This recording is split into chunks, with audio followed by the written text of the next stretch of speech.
सौगंध मुझे इस मिट्टी की, मैं देश नहीं मिटने दूंगा, मैं देश नहीं मिटने दूंगा, मैं देश नहीं झुकने दूंगा।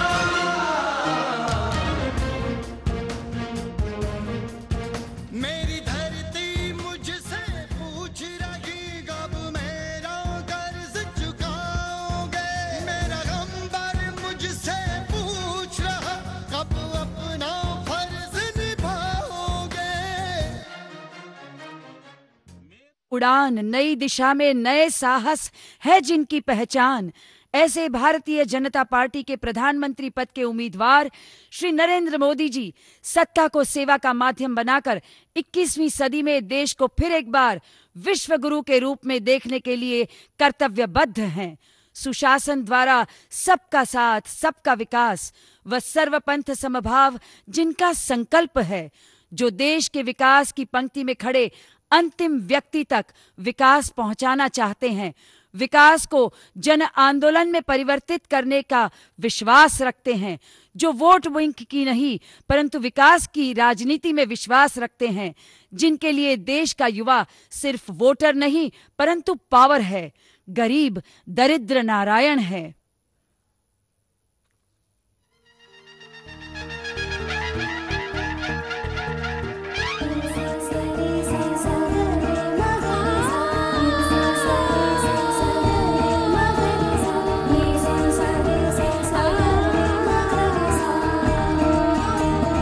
एक नाम जो आशा का अंकुर उपजाने वाला है, राजनीति के कीचड़ में जो कमल खिलाने वाला है।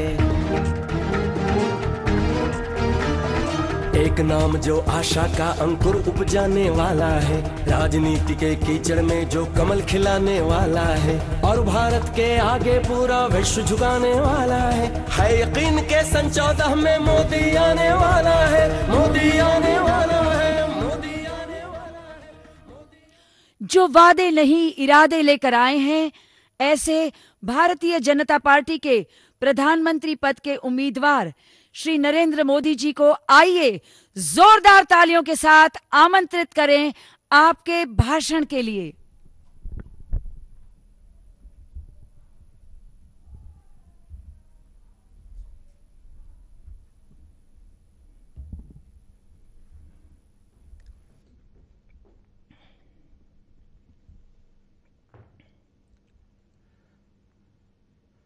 नमस्ते।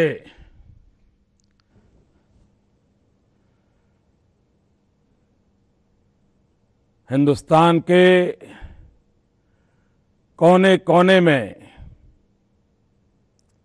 आज एक अद्भुत प्रयोग हो रहा है।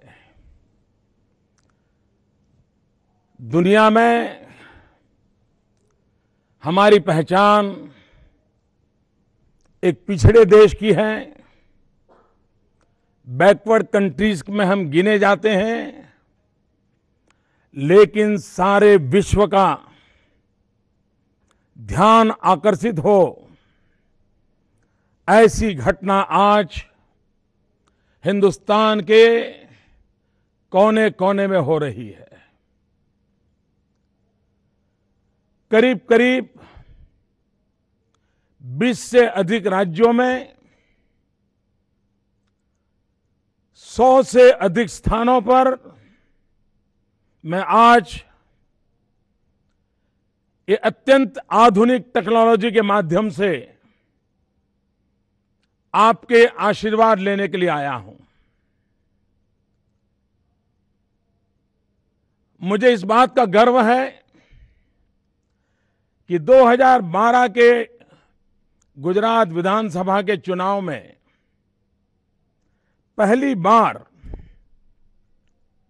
इस टेक्नोलॉजी का उपयोग किया गया था।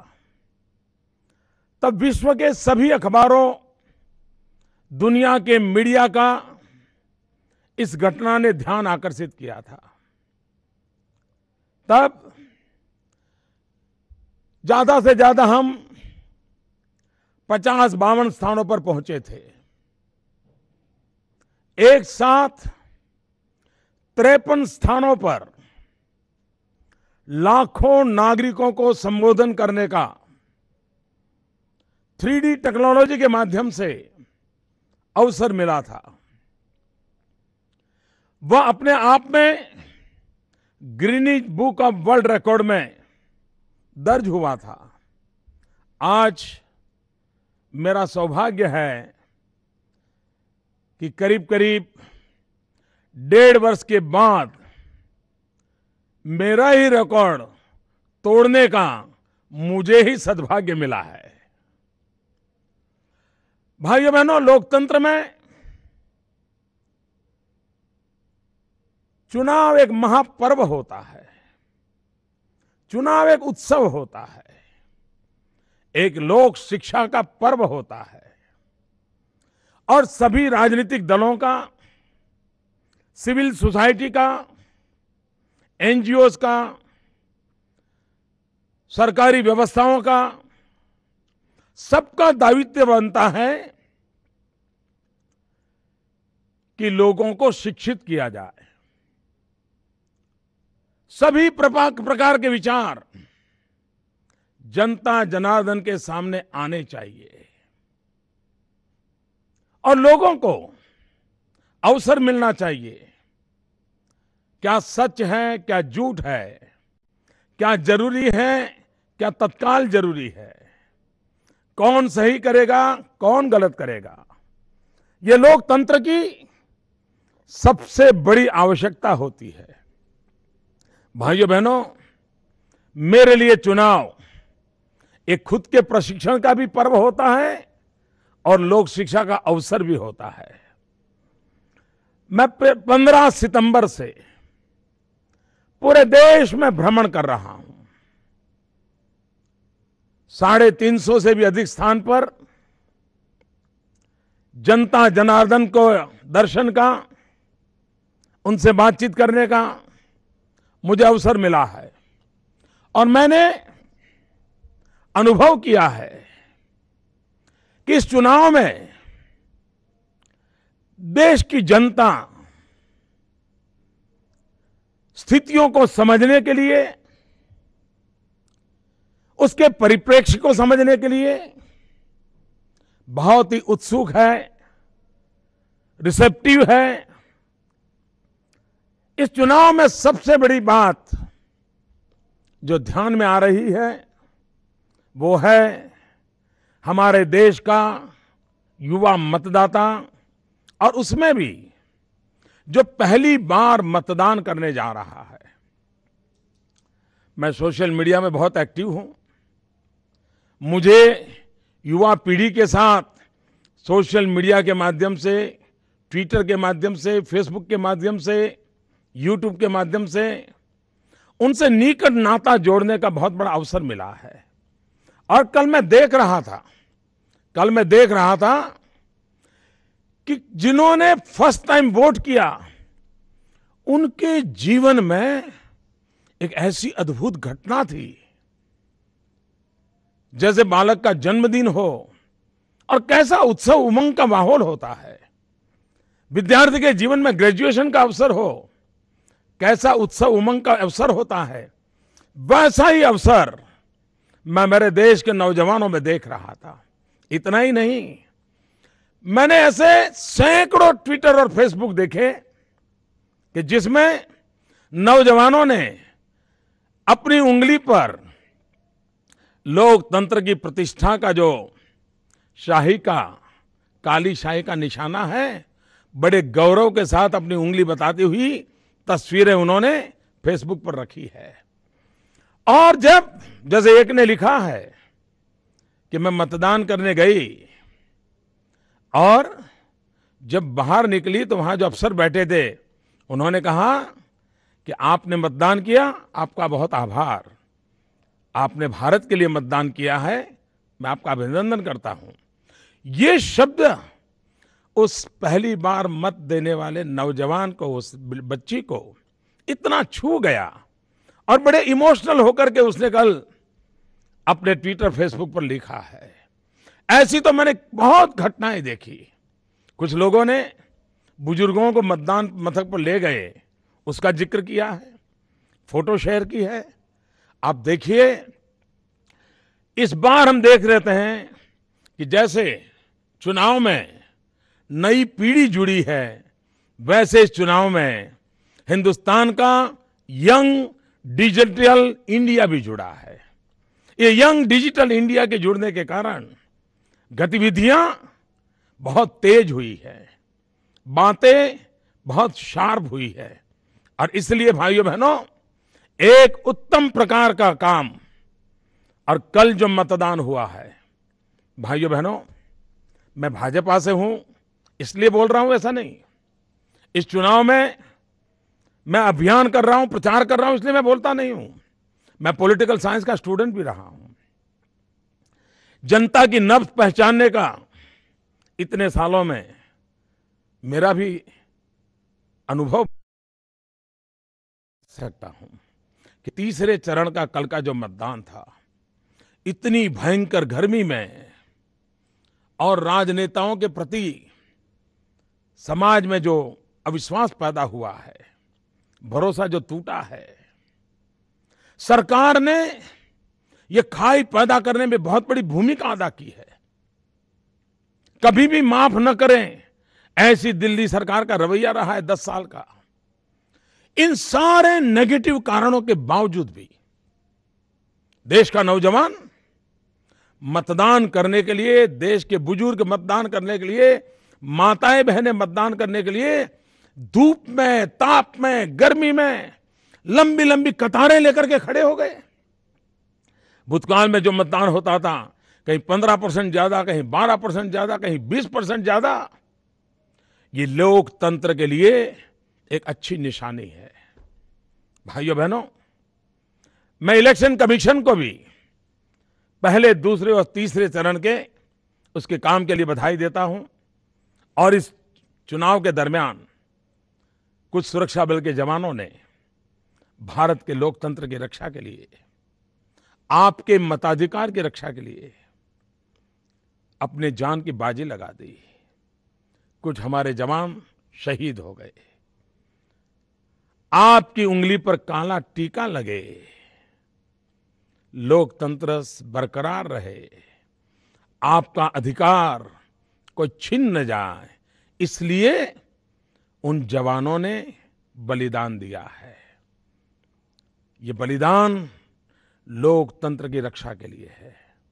मैं उन शहीद जवानों को नमन करता हूं, उनको प्रणाम करता हूं, और मैं इनकी शहादत के समय उनको विश्वास दिलाता हूं कि आपका रक्त भारत के लोकतंत्र में सदा सर्वदा एक नई प्रेरणा देता रहेगा, ऊर्जा देता रहेगा, और विश्व का सबसे बड़ा लोकतांत्रिक देश लोकतंत्र के प्रति अपनी प्रतिबद्धता और अधिक बढ़ाता जाएगा। भाइयों बहनों, ये चुनाव सिर्फ सत्ता परिवर्तन का चुनाव है, ऐसा मैं नहीं मानता हूं। आज 125 करोड़ के देशवासी संकटों से मुक्ति चाहते हैं। उन्हें ऐसा लग रहा है कि जैसे सामने अंधेरा है, कहां जाए, कैसे करे, उन्हें रास्ता नहीं सूझता है। मैं जब भ्रमण करता हूं तो अलग अलग स्थान पर अलग अलग गाड़ियों में बैठता हूं, तो अलग अलग ड्राइवर से मिलता हूं। मैं उन ड्राइवरों से बात करता हूं, मैं पूछता हूं, भाई कैसे चल रहे हो, बच्चों को पढ़ाते हो? तो उदासीन हो जाता है। मैं पूछता हूं, कोई कर्ज वर्ज करते हो, कितना परिवार में कर्ज होगा, कैसे हो, सब बातें करता हूं। ज्यादातर ड्राइवर मुझे बताते हैं, हाँ साहब मेरा कर्ज हो गया है।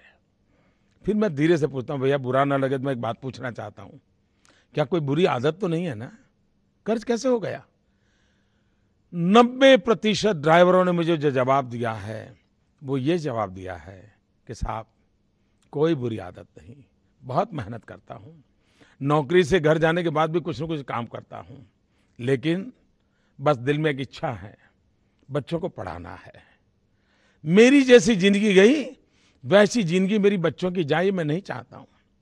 और हम गरीब को तो शिक्षा ही बचा पाएगी, और बच्चों को अच्छी शिक्षा देने के लिए, अच्छी स्कूल में भर्ती कराने के लिए मैंने कर्ज किया है।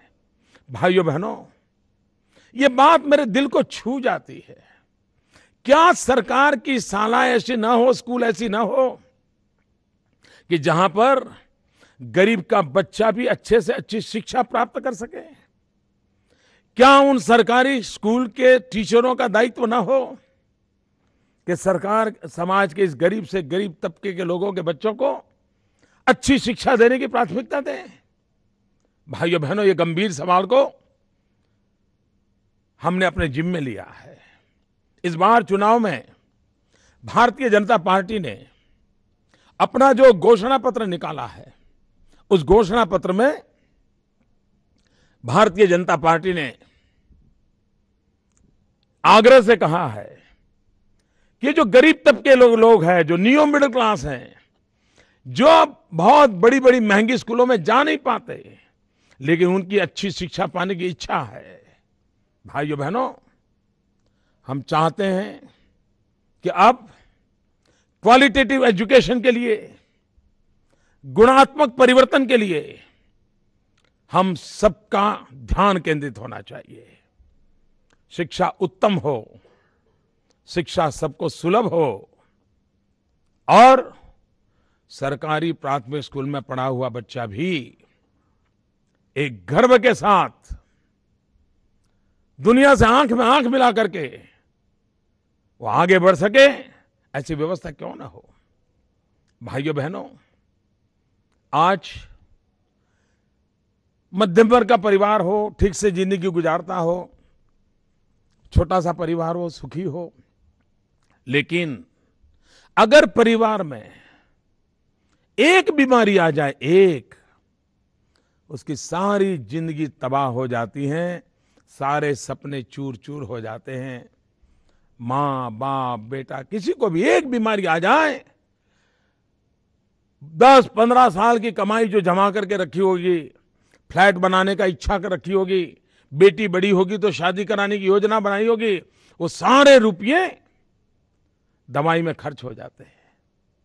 कहां जाएगा मेरा मध्यम वर्ग का भाई? कहां जाएगा निम्न मध्यम वर्ग का भाई? सरकारी अस्पतालों के प्रति उसकी आस्था रही नहीं है, उसको चिंता रहती है, और कोई धन तो लगा सकता है, जिंदगी दांव पे नहीं लगा सकता है। भाइयों बहनों, मेरा सपना है और भारतीय जनता पार्टी का संकल्प है कि हम गरीब से गरीब व्यक्ति भी दवाई के बिना, उपचार के बिना मरना नहीं चाहिए, तबाह होना नहीं चाहिए। व्यवस्थाएं ऐसी विकसित करें, प्राइवेट डॉक्टरों को, प्राइवेट अस्पतालों को भी गरीब की सेवा के साथ जोड़े। अगर उसका सरकारी अस्पताल में इलाज संभव नहीं है, प्राइवेट में जाएं, सरकार उसका जिम्मा उठाए। भाइयों बहनों, पिछले 60 साल से आरोग्य के क्षेत्र में जितनी उदासीनता हमने बरती है, जो 125 करोड़ व्यक्तियों के साथ सीधा सीधा जुड़ा हुआ है, उतनी उदासीनता शायद इस देश ने कभी किसी और चीज में नहीं बरती है। मैं हमारे डॉक्टर हर्षवर्धन जी को बधाई देता हूं। जब अटल बिहारी वाजपेयी जी की सरकार थी और पोलियो मुक्ति के अभियान को उन्होंने लीड किया था, और 2 बूंद बच्चे की जिंदगी बचा लेता है, उससे हमने सीखना चाहिए, प्रेरणा लेनी चाहिए। और आने वाले दिनों में क्या हम हमारे देश के बच्चों को डायरिया से मुक्त नहीं कर सकते हैं? कभी कभी न्यूट्रिशन की समस्या के मूल में भी डायरिया होता है। छोटे छोटे बच्चे डायरिया के कारण तबाह हो जाते हैं, जिनकी उनकी बर्बाद हो जाती है। माँ बाप कुछ भी करें, उसका शरीर बनता ही नहीं, वजन बढ़ता ही नहीं है। भाइयों बहनों, एक बार प्रधानमंत्री ने कहा था कि न्यूट्रिशन ये देश का सबसे गंभीर सवाल है। जब प्रधानमंत्री ने बात को कहा, मुझे बहुत अच्छा लगा था। और बाद में प्रधानमंत्री जी की अध्यक्षता में कमेटी बनी। मुझे आज दुख के साथ कहना है मेरे देशवासियों, न्यूट्रिशन एक गंभीर समस्या है, कोई राज्य उससे अछूता नहीं है। गुजरात शायद ऐसे जैसे राज्य ने इंप्रूवमेंट शायद ज्यादा अच्छा किया हो, लेकिन संकट नहीं है ऐसा मैं नहीं कह सकता हूं। तब जाकर के मन में होता है क्या हम इसका उपाय नहीं खोज पाएंगे? क्या राजनीतिक छींटाकशी करते रहेंगे? आप ये करते हैं, उस राज्य में ऐसा है, इस राज्य में ऐसा है। नहीं भाइयों बहनों, बहुत हो चुकी राजनीति। बच्चों की जिंदगी पर हम राजनीति न करें। लेकिन आज मुझे दुख के साथ कहना है, प्रधानमंत्री ने मुश्किल से एक मीटिंग बुलाई, इतना ही नहीं, बाद में ये काम भी उन्होंने अपने हाथ पर से छोड़ करके प्लानिंग कमीशन को दे दिया। अगर यही चलता रहेगा तो हमारे बच्चों के भविष्य का क्या होगा? भाइयों बहनों, मेरा सपना है हमारे बालकों में जो कुपोषण की समस्या है, बहुत ही वैज्ञानिक तरीके से विश्व में जिसकी भी मदद लेनी पड़े लेकर के, जिस किसी का मार्गदर्शन लेना पड़े लेकर के, हम इस काम को करना चाहते हैं। एक मिशन मोड पे करना चाहते हैं। भाइयों बहनों, आज किसी बोरवेल में एक बच्चा गिर जाए तो सारा देश टीवी के सामने बैठ जाता है और सारे हिंदुस्तान के टीवी चैनल वहां पहुंच जाते हैं। मिलिट्री आती है, बोरवेल में से बच्चा, उसकी रनिंग कमेंट्री चलती है। बोरवेल में गिरा हुआ बच्चा हिल रहा है, सांस ले रहा है, पानी पहुंचाया नीचे, पानी ले रहा है। रनिंग कमेंट्री 24-24, 36-36 घंटे तक चलती है। खुदाई चलती है, बच्चे को बाहर निकलने की कोशिश होती है। सारा देश टीवी के पर्दे के सामने सांस ऊपर करके बैठा होता है।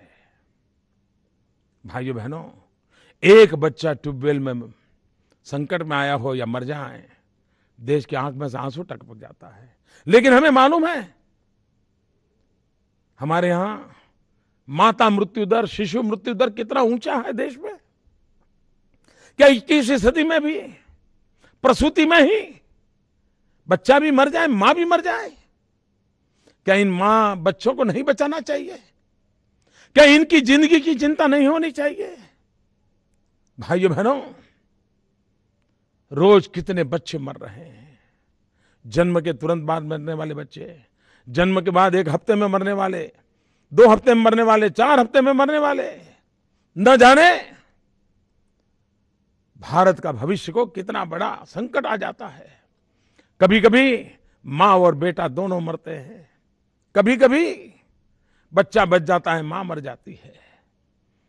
जिसने कितने सपने देख करके शादी की है और 25-27 साल की उम्र में बीवी मर जाए, उस परिवार का क्या होता होगा? दोनों परिवार का हाल क्या होता होगा?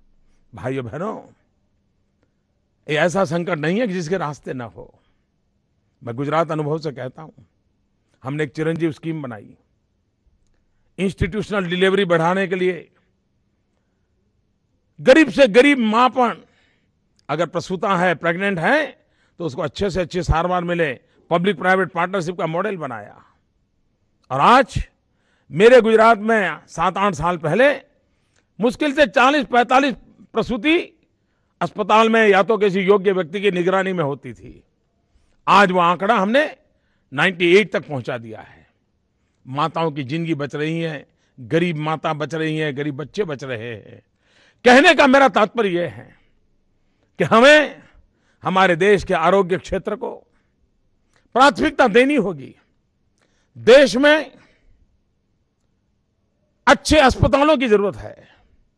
भारतीय जनता पार्टी अपने चुनावी घोषणा पत्र में हिंदुस्तान के हर राज्य में एम्स जैसे अस्पताल बनाने का सपना संजोया है और हम इसको बना के रहेंगे।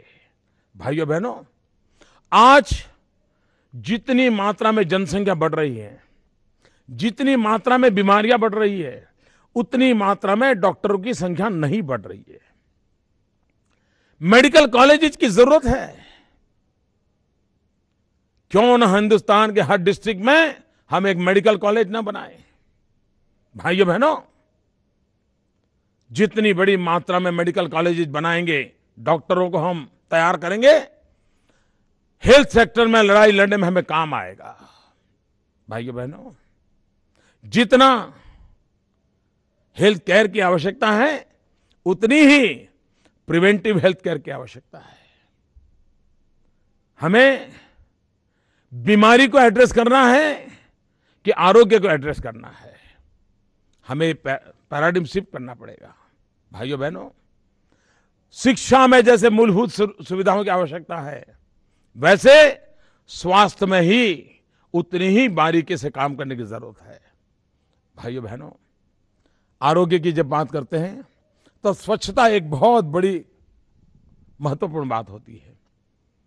हम जिस महात्मा गांधी का नाम बार बार लेते हैं, क्या कभी हमने महात्मा गांधी के दिल को छूने वाली, महात्मा गांधी जिसे सबसे ज्यादा पसंद करते थे, उसकी ओर कभी ध्यान केंद्रित किया? मैंने जितना गांधी को जाना है, समझा है, पढ़ा है, पूज्य बापू के दिल में सफाई, स्वच्छता ये उनकी प्राथमिकता होती थी। आज भी कोई वर्धा के आश्रम में चला जाए, साबरमती के आश्रम में चला जाए, तो बापू की जो स्वाभाविक प्रकृति थी उसके दर्शन होते हैं। क्या हम हिंदुस्तान में स्वच्छता और सफाई के ऊपर ध्यान नहीं दे सकते हैं? भाइयों बहनों, मेरा सपना है 5 साल के बाद महात्मा गांधी उनकी 150वीं जन्म जयंती आएगी। जब महात्मा गांधी की 150वीं जन्म जयंती हमें मनानी है तो हम कैसी मनाएं? क्या देश को स्वच्छ बनाने का सपना लेकर के नहीं बना सकते हैं? बना सकते हैं। आज हमारे बड़े बड़े शहर, भारत सरकार की कई योजनाएं चल रही हैं, राज्यों की चल रही है। मैंने एक बार प्रधानमंत्री से कहा था कि प्रधानमंत्री जी, हमने शहरों के विकास को एक नए रूप से सोचने की आवश्यकता है। तो प्रधानमंत्री जी ने कहा, बताइए मोदी जी, आपका क्या कहना है? वैसे मेरी बात वो सुनते तो बड़े प्यार से हैं, सुनी भी। मैंने कहा, प्रधानमंत्री जी, ये फ्लाईओवर बनाना, ये मेट्रो ट्रेन बनाना समय की मांग है, करना ही पड़ेगा, लेकिन साथ साथ 2 चीजों पर हम बल कैसे दें? Solid waste management and waste water treatment. क्या ना हम हिंदुस्तान के 500 शहरों को चुने और आधुनिक से आधुनिक दुनिया की टेक्नोलॉजी लाएं और solid waste management, waste water treatment पर बल दें। और आज तो ये जो कचरा है ना, कचरे में से भी सोना पकता है। आज कूड़ा कचरा फेंक देना नहीं पड़ता है, उसमें से भी वैल्यू एडिशन हो सकता है। और मैंने कहा, जो वेस्ट वाटर ट्रीटमेंट करेंगे, शहर के अगल बगल के गांव होते हैं जहां ज्यादातर सब्जी की खेती होती है, जो सब्जी शहर में आती है। हमने कहा, ये वेस्ट वाटर ट्रीटमेंट करके वो पानी अगल बगल के गांवों के किसानों को दिया जाए ताकि सब्जी पैदा हो। बहुत बड़ी मात्रा में सब्जी शहर में आएगी। सब्जी ज्यादा आएगी तो लोगों को कम दाम में मिलेगी। लोग ज्यादा सब्जी खाएंगे तो न्यूट्रिशन की समस्या का भी समाधान करने का एक छोटा सा अवसर मिलेगा। उन्होंने कहा, मोदी जी, आपका विचार बहुत अच्छा है, आप मुझे जरा डिटेल में प्लान बना के दीजिए। मैंने डिटेल में बना करके दिया, कुछ हुआ नहीं। लेकिन भाइयों बहनों, मेरा सपना है हिंदुस्तान के 500 शहर को चुन करके तत्काल सॉलिड वेस्ट मैनेजमेंट करना, वेस्ट वाटर ट्रीटमेंट करना और प्रिवेंटिव हेल्थ केयर को लगा। और हिंदुस्तान को अगर हमें टूरिज्म को भी बढ़ावा देना है तो स्वच्छता उसकी प्राथमिकता होती है। अगर स्वच्छता नहीं होगी, हमारे स्वभाव में स्वच्छता नहीं होगी, हमारी व्यवस्था में स्वच्छता नहीं होगी, तो हम विश्व के टूरिस्टों को आकर्षित नहीं कर सकते हैं। गंदगी में दुनिया का कोई टूरिस्ट नहीं आएगा। यहां पर देखने के लिए कितना ही क्यों ना हो, कितने ही ताजमहल क्यों ना हो, लेकिन कोई नहीं आएगा। और इसलिए भाइयों बहनों, हमें टूरिज्म को भी बढ़ावा देना है। और टूरिज्म ऐसा क्षेत्र है कि जहां कम से कम लागत से गरीब व्यक्ति को रोजगार मिलता है। ऑटो रिक्शा वाला कमाता है, पकौड़े वाला कमाता है, हैंडीक्राफ्ट वाला कमाता है, छोटे छोटे रेस्टोरेंट वाले कमाते हैं, छोटे मोटे गेस्ट हाउस वाले कमाते हैं, बड़ी होटल वाले कमाते हैं, टैक्सी वाले कमाते हैं, इतना ही नहीं चाय वाला भी कमाता है। और इसलिए भाइयों बहनों, आज दुनिया में $3 ट्रिलियन का चाय टूरिज्म का बिजनेस है। उस बिजनेस को हिंदुस्तान ने कैप्चर करना चाहिए। भाइयों बहनों, नौजवान अब बेरोजगार रहेगा तो देश के लिए संकट होगा। हमारा सौभाग्य है कि हमारे पास 3D है। आज मैं ये 3D टेक्नोलॉजी से आपसे बात कर रहा हूं, लेकिन देश के पास ताकतवर 3D भी है। एक D है डेमोग्राफिक डिविडेंड, दूसरा D है डेमोक्रेसी, तीसरा D है डिमांड। इतनी डिमांड हो, ऐसी डेमोक्रेसी हो और इतना बड़ा यूथ पावर हो, ये दुनिया में किसी के नसीब नहीं है। भाइयों बहनों, हमें उस बात पर ध्यान केंद्रित करना है। हमारा सपना है हिंदुस्तान को डिजिटल इंडिया बनाना, आधुनिक टेक्नोलॉजी का उपयोग गांव गांव घर पहुंचाना और विज्ञान और टेक्नोलॉजी की मदद से हिंदुस्तान को एक नई ताकत देना, नए उमंग और उत्साह के साथ देना। भाइयों बहनों, अब दिल्ली से हम निराश हो चुके हैं, दिल्ली सरकार से निराश हो चुके हैं, मां बेटे के साम्राज्य से निराश हो चुके हैं। मैं हैरान हूं, इस पूरे चुनाव में बड़ा बड़ा अध्ययन करता हूं। दिल्ली सरकार के जितने भी प्रवक्ता हैं, कांग्रेस पार्टी के जितने प्रवक्ता हैं, कांग्रेस पार्टी के जो नेता हैं, उनके सुपुत्र हैं, उन्होंने 10 साल में क्या किया देश को बताने के लिए तैयार नहीं है, हिसाब देने के लिए तैयार नहीं है। भविष्य में देश के लिए क्या करने वाले हैं कहने को तैयार नहीं। अरे कोई तो जवाब दोगा। आपने कहा था 10 करोड़ नौजवानों को रोजगार देंगे, 1.5 करोड़ से ज्यादा लोगों को रोजगार नहीं दे पाए हो। आप जवाब तो देने को तैयार भी नहीं हो। क्या लोकतंत्र में कांग्रेस के मित्रों की जिम्मेवारी नहीं है? और देश की जनता जवाब मांगे तो हम पे कीचड़ उछालते रहते हो, गंद फैलाते रहते हो।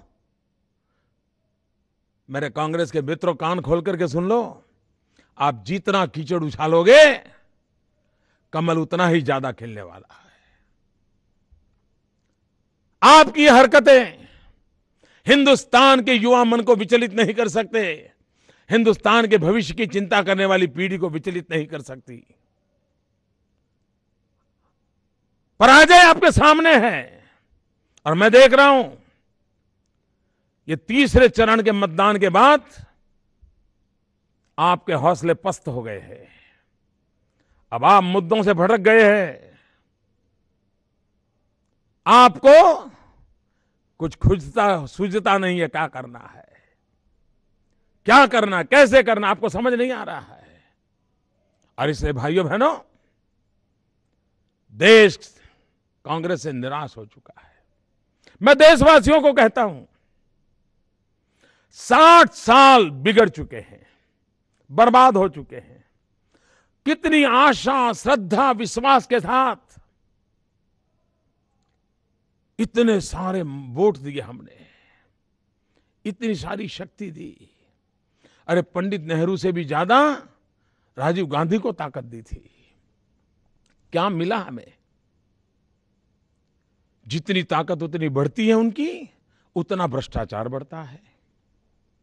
जितना ज्यादा उनको शासन का अवसर मिलता है, उतनी ही ज्यादा बुराइयां बढ़ती हैं। ऐसा तो मैं सोच नहीं सकता हूं भाई। अगर आपको ताकत मिलती है तो ताकत का उपयोग अच्छाइयों को लाने के लिए होना चाहिए। लेकिन जब जब कांग्रेस को सर्वाधिक ताकत मिली है, कांग्रेस ज्यादा बिगड़ी है। भाइयों बहनों, देश का भी भला इसमें है कि कांग्रेस सुधरे, लेकिन सजा नहीं होगी तब तक नहीं सुधरेगी। लोकतंत्र में कांग्रेस का सुधरना भी जरूरी है, वरना इतनी बड़ी संस्था अगर इतनी गंद फैलाती रहेगी तो देश से गंद कभी हटेगी नहीं।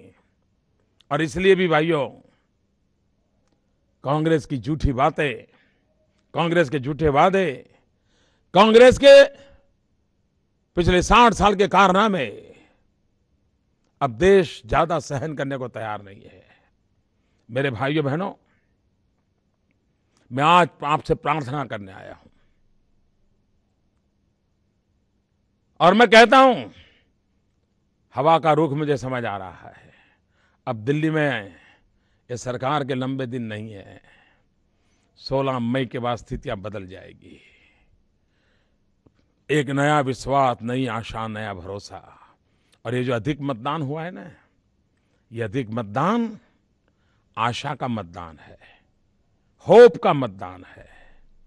ये अधिक मतदान भरोसे का मतदान है। ये अधिक मतदान आज के शासकों को सजा देने के लिए मतदान है। भाइयों बहनों, पूरे विश्व को भारत के लोकतंत्र की चर्चा करने के लिए मजबूर होना पड़ेगा। और भाइयों बहनों, मैं मानता हूं इस चुनाव में, पानी देना भैया, इस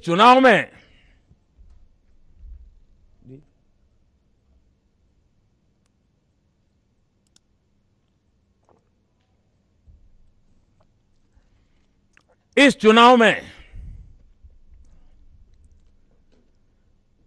पॉलिटिकल पंडितों का गणित 100% गलत निकलने वाला है। क्योंकि पॉलिटिकल पंडित इस चुनाव में अरिथमेटिक के हिसाब से चलते हैं कि भाई उस राज्य में इतने परसेंटेज होता है, इतनी सीट मिलती है। पहले 3 थी तो अभी 5 मिलेगी, पहले 40 थी तो अब 45 मिलेगी। ये अरिथमेटिक, ये अंक गणित, सिर्फ उसके माध्यम से इस चुनाव में कोई अनुमान नहीं लगाया जा सकता। अरिथमेटिक 1 + 1 2 करता है, एक को जोड़ करके 1 2 होता है। लेकिन ये चुनाव अंक गणित का नहीं है, ये चुनाव अरिथमेटिक का नहीं है। ये चुनाव तो 125 करोड़ देशवासियों की मन की केमिस्ट्री का चुनाव है। 125 करोड़ देशवासियों के सपनों की केमिस्ट्री का चुनाव है। 125 करोड़ देशवासियों के अरमानों की केमिस्ट्री का चुनाव है। सुरक्षा चाहने वाले जन जन के मन का चुनाव है। मां बहनों की इज्जत आबरू चाहने वाले हर नर नारी का चुनाव है। और इसलिए अरिथमेटिक काम नहीं करेगा, केमिस्ट्री काम करने वाली है। इसलिए 1 + 1 भले 2 होता है, लेकिन एक के बगल में 1 11 हो जाता है। उसी प्रकार से इस बार चुनाव के नतीजे आने वाले हैं। और कल के चरण के चुनाव के बाद, नौजवानों का जोम और जुस्सा देखने के बाद, लोकतंत्र के प्रति अपार श्रद्धा बढ़ने के बाद, अब देश का भविष्य तय हो चुका है। चुनाव नतीजे तय हो चुके हैं। भाइयों बहनों, रुकना नहीं है। अब हमें गरीब देश कहलाना नहीं है। अब हम पिछड़े देश के नाते जीना नहीं चाहते। अब हम मजबूर देश के नाते जीना नहीं चाहते हैं। हम एक शक्तिशाली राष्ट्र के रूप में उभरना चाहते हैं। 125 करोड़ देशवासियों को सपने को लेकर के हम आगे बढ़ना चाहते हैं। और मैं आपसे कहना चाहता हूं, मेरे देशवासियों, 100 से अधिक स्थान पर लाखों लोग आज मेरे सामने बैठे हैं। मैं टेक्नोलॉजी के माध्यम से आपसे बात पहुंचा हूं। मैं आपसे आशीर्वाद मांगने आया हूं। समय की सीमा है, सब जगह पे जा नहीं पा रहा हूं। टेक्नोलॉजी के माध्यम से वैसे ही आया हूं जैसा हमेशा आपके पास आता रहता हूं। मुझे आशीर्वाद दीजिए, भारतीय जनता पार्टी को आशीर्वाद दीजिए, कमल के निशान पर आशीर्वाद दीजिए। एक आशा भरे उमंग के साथ भारत का भाग्य सुनिश्चित करने के लिए हमने मतदान करना है। भाइयों बहनों,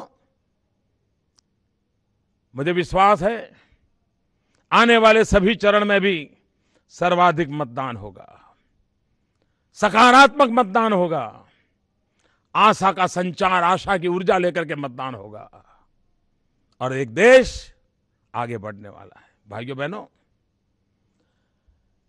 कुछ लोग विकास को एजेंडा मानने को तैयार नहीं है, क्योंकि उनका विकास में विश्वास नहीं है और इसलिए वो पुरानी घिसी पिटी टेक्निक से बांटो और राज करो, उसकी तरकीबें चला रहे हैं। जातिवाद का जहर घोलने के लिए पिछले 3 महीनों में इतनी कोशिशें हुई है, लेकिन मेरे देश के नौजवानों ने इस बार ऐसे खेल खेलने वालों को सफल नहीं होने दिया। संप्रदाय के रंग करके, लोगों को भयभीत कर करके, भांत भांत की बातें झूठ फैला करके, भयभीत कर करके वोट बटारने के खेल जो चलते आए हैं, इस चुनाव में नौजवानों ने उस खेल को भी चलने नहीं दिया है। और देश के अंदर विकास का मुद्दा प्राथमिक बना है। देश विकास के मुद्दे पर वोट दे करके देखें। किसी भी सरकार को विकास के मुद्दों पर जवाब देना पड़े, ऐसी स्थिति पैदा करनी है। और इसीलिए मेरे भाइयों बहनों, मैं आज आपके पास सुशासन और विकास, इन्हीं 2 मुद्दों पर आपके पास आया हूं। उन्हीं के आधार पर मैं आपसे वोट मांगता हूं। जाति बिरादरी के नाम पर मुझे वोट मत देना, संप्रदायवाद के नाम पर मुझे वोट मत देना। हमें तो 125 करोड़ देशवासियों की एकता, अखंडता, भाईचारा, सद्भावना, उसी के आधार पर देश को आगे बढ़ाना है। और भाइयों बहनों, आज गुजरात जो आगे बढ़ा है ना, मैं कभी नहीं कहता मोदी के कारण बढ़ा है। ये गुजरात आगे बढ़ा है गुजरात की एकता के कारण, गुजरात के भाईचारे के कारण, गुजरात में सद्भावना का माहौल उसके कारण बढ़ा है। हम देश में भी एकता, भाईचारा, सद्भाव का माहौल बनाना चाहते हैं। और इसीलिए तो हमारे चुनावी घोषणा पत्र में हमने कहा है, एक भारत श्रेष्ठ भारत, भारत एक हो, भारत श्रेष्ठ हो, यही हमारा सपना है। और हमने ये भी कहा है, हमारी कार्यशैली क्या होगी? हमारी कार्यशैली होगी सबका साथ, सबका विकास। सिर्फ सरकार ही सब करेगी ऐसा भी हमने नहीं कहा, सरकार कुछ नहीं करेगी ये भी नहीं कहा, लोग कुछ सब कुछ करेंगे ये भी नहीं कहा, लोग कुछ भी नहीं करेंगे ये भी नहीं कहा। हमारा तो मंत्र है सबका साथ, सबका विकास। 125 करोड़ नागरिक हम मिलकर के एक कदम चले, देश 125 करोड़ कदम आगे बढ़ जाएगा। मैं जनता की शक्ति पे भरोसा करता हूं। मैं जनता जनार्दन को ईश्वर का रूप मानता हूं और उसी ईश्वर के चरणों में बैठ करके मैं भारत मां की सेवा करना चाहता हूं। और इसलिए मेरे भाइयों बहनों, आज मैं 3D के माध्यम से आप सबसे प्रार्थना करने आया हूं, आग्रह करने आया हूं, अधिकतम मतदान हो, गर्मी कितनी ही क्यों न हो, मतदान हो। भाइयों बहनों, आपके दिमाग में कमल हो, आपकी जुबान पर कमल हो, आपके दिल में कमल हो, लेकिन मतदान के दिवस ये कमल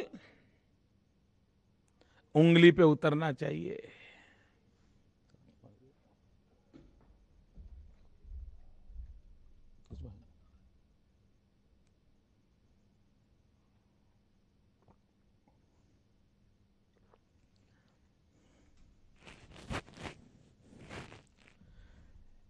इसलिए मेरे भाइयों बहनों, मतदान के दिवस आपके दिमाग में जो कमल है, आपकी जुबान पर जो कमल है, आपके दिल में जो कमल है, ये कमल उंगली पर पोलिंग बूथ में ईवीएम मशीन पे उतरना चाहिए।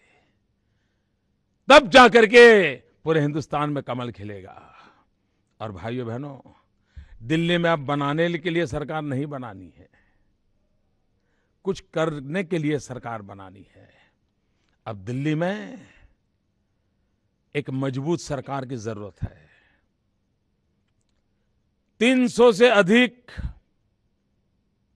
साथियों के साथ सरकार बनानी है। और सरकार जितनी मजबूत होगी, देश उतना ही मजबूत होगा। सरकार जितनी मजबूत होगी, उसके कदम भी उतने ही मजबूत होंगे। सरकार जितनी मजबूत होंगी उतने ही परिणाम उपकारक होंगे। और इसलिए भाइयों बहनों, मजबूत सरकार बने का सपना ले। अब ज्यादा प्रयोग न करे भाइयों, ये दिल्ली वालों को तो जाना तय है, ये बच नहीं सकते। तो जो आने वाले हैं उनको मजबूती के साथ लाओ ना, सीधी सादी समझ की बात है ये, जरा मजबूती के साथ लाओ। भाइयों बहनों, कांग्रेस के मित्र आजकल आइडियोलॉजी की चर्चा करते हैं।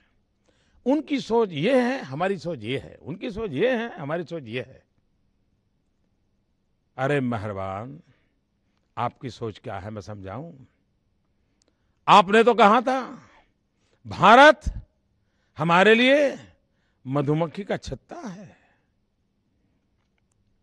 और तब जाकर के मैंने आपको ललकारा था और आपको मैंने कहा था आपके लिए भारत मधुमक्खी का छत्ता होगा, हमारे लिए भारत हमारी मां है, ये हमारी मां है। आपके लिए ये देश, ये धरा, ये भूमि, ये जमीन सिर्फ आपके लिए वो मात्र भूमि है, हमारे लिए वो मातृभूमि है, मातृभूमि। आप में और हमारे में ये फर्क है। आपके लिए मातृभूमि, हमारे लिए मातृभूमि, ये फर्क है। और देश आते समय में इस फर्क को बराबर पहचानने वाला है। भाइयों बहनों, आज मैं इस विशाल जनसागर को, लाखों लोगों को टेक्नोलॉजी के माध्यम से मिल रहा हूं।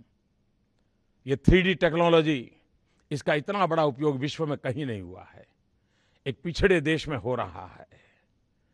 ये हिंदुस्तान के नौजवानों का कर्तव्य है। आईटी प्रोफेशन में हमारे देश के नौजवानों ने बहुत कमाल की है। ये उन्हीं का तजुर्बा है कि आज मैं लाखों लोगों के सामने आपके पास खड़ा हूं। भाइयों बहनों, आज मेरा अंतिम कार्यक्रम नहीं, यह तो पहला है। मुझे पहले एक बार 7 तारीख को करना था, लेकिन टेक्नोलॉजिकल फॉल्ट आया, मैं नहीं कर पाया। मैंने उस दिन भी क्षमा मांगी थी, आज भी उन स्थानों पर जहां नहीं पाया मैं क्षमा मांगता हूं। लेकिन मैं आने वाले चुनाव के हर तबके में, हर 2-4 दिन के बाद इसी प्रकार से 100 से अधिक स्थानों पर 3D सभाएं करते रहने वाला हूं। दिन भर हिंदुस्तान के कोने कोने में जाऊंगा। आज भी मैं दिल्ली से निकला, उड़ीसा गया, छत्तीसगढ़ गया, यहां आया और अब आपसे बात कर रहा हूं। दौरा भी करूंगा, लोगों से मिलूंगा, 3D पे बात भी करूंगा। आपने, मैं देख रहा हूं मेरे सामने स्क्रीन पर, मैं आप सबको देख रहा हूं। इतनी बड़ी भीड़ 3D सभा में मुझे नजर आ रही है। मुझे आपके तालियों के गड़गड़ाहट सुनाई दे रही हैं। मुझे आपका उमंग और उत्साह दिखाई दे रहा है। टेक्नोलॉजी की ताकत क्या है, ये मैं और आपके बीच ये जो नाता बना है उससे दिखाई देती है। और इसीलिए तो मैं कहता हूं, हो सके उतना जल्दी हमें डिजिटल इंडिया का भी सपना पूरा करना है। भाइयों बहनों, आज मैं ज्यादा समय नहीं लेता हूं। आपके साथ बात करने का मौका मिला, टेक्नोलॉजी के माध्यम से मिला है। भाइयों बहनों, भले समय की सीमा के कारण इस बार मैं टेक्नोलॉजी के माध्यम से आया हूं। आज भले ही मैं मंच पर आपको दिख रहा हूं, लेकिन आप विश्वास कीजिए, मैं आपके दिलों में बैठा हूं, मैं आपके बीच में बैठा हूं, आप ही के लिए बैठा हूं और आप ही के सहारे बैठा हूं। मुझे विश्वास है हम सब मिलकर के भारत का भाग्य बदलेंगे। भारत का भव्य भूतकाल था, भारत का भव्य भविष्य भी बनेगा। हमारे नौजवानों में सामर्थ्य है, बस उनको अवसर देना है। और आप देखिए, देखते ही देखते देश बदल जाएगा, दुनिया का नजारा बदल जाएगा।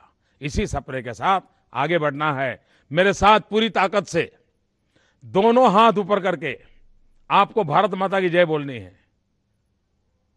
दोनों हाथ ऊपर करके सबको मैं सुनना चाहता हूं।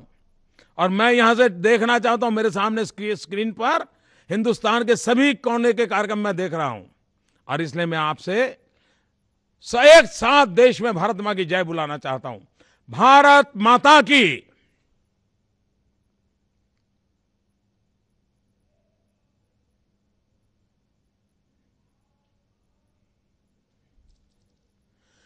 भारत माता की। दोनों हाथ ऊपर करके पूरी ताकत से बोलिए।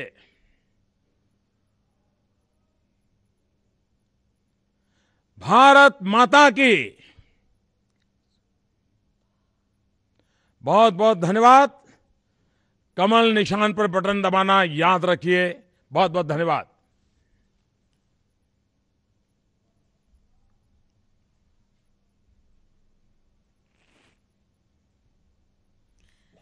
सवा सौ करोड़ भारतीयों की आशा, अपेक्षा और सकारात्मकता के प्रतीक बन चुके ऐसे भारतीय जनता पार्टी के प्रधानमंत्री पद के उम्मीदवार श्री नरेंद्र मोदी जी आपसे 3D तकनीक से सीधे सहज रूप से दिल से जुड़े।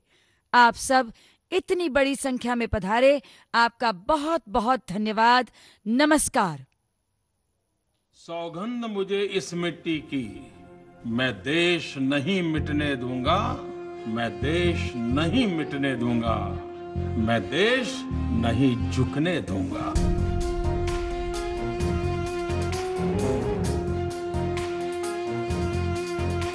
सौगंध मुझे इस मिट्टी की, मैं देश नहीं मिटने दूंगा, मैं देश नहीं मिटने दूंगा, मैं देश नहीं झुकने दूंगा।